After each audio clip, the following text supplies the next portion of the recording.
औज़ुबिल्लाहिमिनश्शैतानिर्रजीम बिस्मिल्लाहिर्रहमानिर्रहीम। अज़ीज़ तलबा अस्सलाम वालेकुम। आज एक नई वीडियो के साथ आपकी खिदमत में हाज़िर है। आज आपके साथ डेट शीट सेकंड ईयर की डिस्कस की जा रही है कि किस डेट को किस चीज़ का पेपर है। तो 20/6/2022 को इंग्लिश का पेपर है, 22/6/2022 को केमिस्ट्री का पेपर होगा, 24/6/2022 को कंप्यूटर साइंस का पेपर होगा, 28/6 को मैथ का पेपर होगा और 7 बायो का पेपर होगा। उसके बाद 30/6 को फिज़िक्स का पेपर होगा।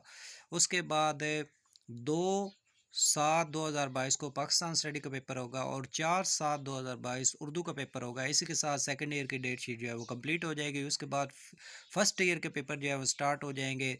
तो फर्स्ट ईयर का पहला पेपर जो होगा वो 7/7/2022 को होगा, केमिस्ट्री को होगा। उसके बाद ईद की छुट्टियां हो जाएंगी।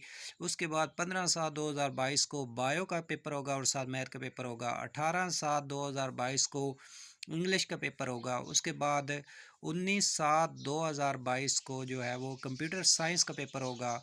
21/7/2022 को फ़िज़िक्स का पेपर होगा और 25/7/2022 को उर्दू का पेपर होगा। और लास्ट पे जो इस्लामिया लाजमी है कंपलसरी है उसका 26/7/2022 को पेपर होगा। अगर आप इस चैनल पर हैं, आपने चैनल को सब्सक्राइब नहीं किया, चैनल को सब्सक्राइब कर लें, बेल आइकन वाले पे प्रेस करें ताकि जब भी नई वीडियो आप तक पहुँचे।